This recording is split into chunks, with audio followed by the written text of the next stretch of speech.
உங்களுக்கு நிம்மதி உண்டாகுவதாக. தேவனுடைய இரக்கங்கள் அதிகமாவதாக. சங்கீதம் 118:6. கர்த்தர் என் பட்சத்தில் இருக்கிறார், நான் பயப்படேன். தைரியமாக இருங்க, கர்த்தர் உங்கள் சார்பாக தான் நிற்கிறாருங்க. சரிங்களா? நீங்கள் சுய கௌரவமாக வாழலாம்.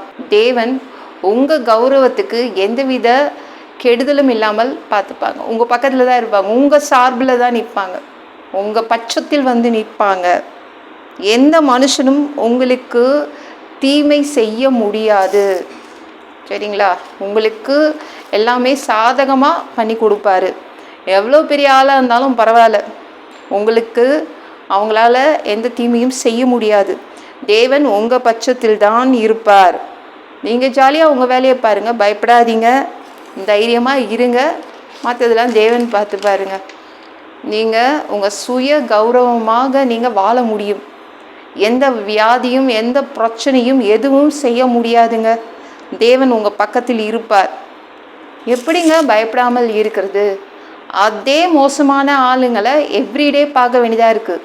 அதே மனிதர்களோடு நான் வாழ வேண்டியதாக இருக்குது. நரகமாக இருக்குது. ஒவ்வொரு நாளும் பார்க்கறது அது நரகமாக இருக்குது அப்படின்னு கவலைப்படுறீங்களா? ஒவ்வொரு நொடியும் உங்கள் பக்கத்தில் தேவன் இருப்பார். ஒவ்வொரு நொடியும் நீங்கள் அவங்கள பார்க்க வேண்டியதாக இருந்தால் கூட ஒவ்வொரு நொடியும் தேவனும் உங்கள் பட்சத்தில் இருப்பார். அதனால் பரலோகமே உங்கள் பக்கத்தில் வந்து இறங்கி நிற்கிற மாதிரி இருக்கும். சரிங்களா? உங்களை எதுவுமே டிஸ்டர்ப் பண்ணாது. தேவன் உங்கள் கூட ஒவ்வொரு நொடியும் இருப்பார். ஒவ்வொரு செகண்டும் தேவன் இருப்பதினால் ஒரு மினி பரலோகம் இருக்கும் உங்கள் கூட. கவலைப்படாதீங்க, யாரும் உங்களுக்கு தீமை செய்ய முடியாதுங்க. தேவன் பத்திரமா பார்த்துப்பாரு. நீங்கள் ஒவ்வொரு நாளும் நம்ம மொர்தெகாய் ஆமான என்ற பெரிய மந்திரியை பார்க்க வேண்டியதாக இருந்துச்சு. இவன் ஒரு சிறு வேலை, சின்ன வேலையில் இருந்தால் பெரிய மந்திரியை எவ்ரிடே பார்க்க வேண்டியதாக இருந்துச்சு. ஒவ்வொரு நாளும் இவன் வந்து வணங்கி நமஸ்கரிக்கலை, வணங்கவும் இல்லை நமஸ்கரிக்கவும் இல்லை. அது எவ்வளோ கஷ்டம் இல்லை? ஆமான் மந்திரிக்கு பயங்கர கோபம் வருது. எல்லாரும் வணங்குறாங்க, எல்லாரும் நமஸ்கரிக்கிறாங்க. இந்த சாதாரண காவலாளி என்னை நமஸ்கரிக்க மாட்டேங்கிறான், வணங்க மாட்டேங்கிறான். ஒவ்வொரு நாளும் இந்த போராட்டம் அப்படியே போயிட்டுருக்கு. ஆனால் மொர்தெகாய்க்கு கொஞ்சம் கூட பயமே இல்லை, தைரியமாக இருந்தான். நான் தேவன் ஒருத்தருக்கு மட்டும்தான் நான் வணங்கி நமஸ்கரிப்பேன் அப்படின்னு இருந்தான். 2 பேருமே ஆடினாங்கங்க. மொர்தெகாய் மட்டும் லேசுப்பட்டவன் இல்லை, அவனும் ஆட தான் செய்தான். என் கூட தேவன் இருக்கார், என் கூட தேவன் இருக்கான்னு அவன் ஆடினான். இங்கே நம்ம ஆமான் இருக்கான்ல பெரிய மந்திரி, அவன் எப்படி ஆடினான்? என் கூட ராஜா இருக்காரு, அகாஸ்வேரு ராஜா இருக்காரு, 127 நாட்டுக்கும் ராஜா, அவர் என் பட்சத்தில் நிற்கிறாருன்னு அவன் ஒரு சைடு ஆடினான்.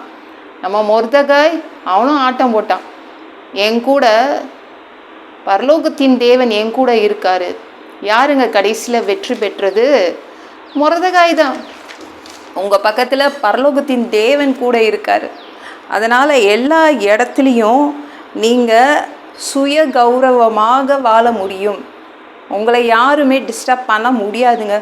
சின்ன வேலையா, சின்ன வியாபாரமா, ஏதோ ஒரு சின்னதாக ஏதோ ஒன்று செய்கிறீங்களே, சுய கௌரவமாக வாழ்வீங்க. ஏன்னா உங்கள் பக்கத்தில் நொடிக்கு நொடி, செகண்டுக்கு செகண்டு தேவன் இருப்பார்.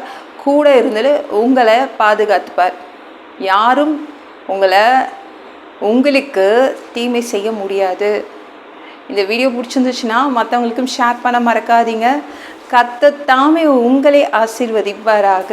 ஜெபம் பண்ணலாமா?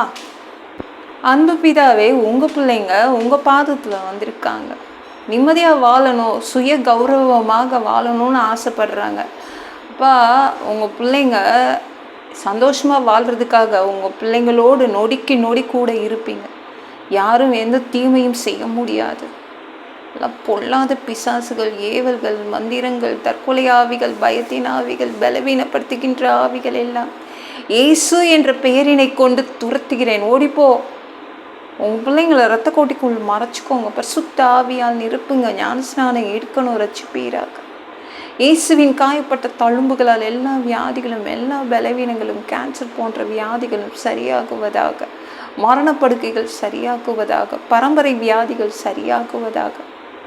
சாமி, மனிதனாக பிறந்தா ஜீவ புஸ்தகத்தில் பேர் இருக்கணும், அப்படி இல்லைன்னா அந்த மனுஷனை பிடிச்சி நரகத்தில் தள்ளிடுவீங்க. தீ எரிக்கிற இடத்துல எப்படி போய் வாழ்கிறதுப்பா? பரலோகத்துக்கே அனுப்புங்க, அடித்து உதச்சி திருத்தி பரலோகத்துக்கே அனுப்பிடுங்கப்பா. கழுவப்படாத பாவங்கள் எங்ககிட்ட இருந்துச்சுன்னா உங்கள் திரு ரத்தத்தை கொண்டு கழுவி எங்களை பரலோகத்துக்கே அனுப்பிடுங்கப்பா. எந்த ஒரு இமைப்பொழுது நீங்கள் வருவீங்கன்னு இயேசுவை வணங்கி வணங்கி காத்துட்ருக்கோம்.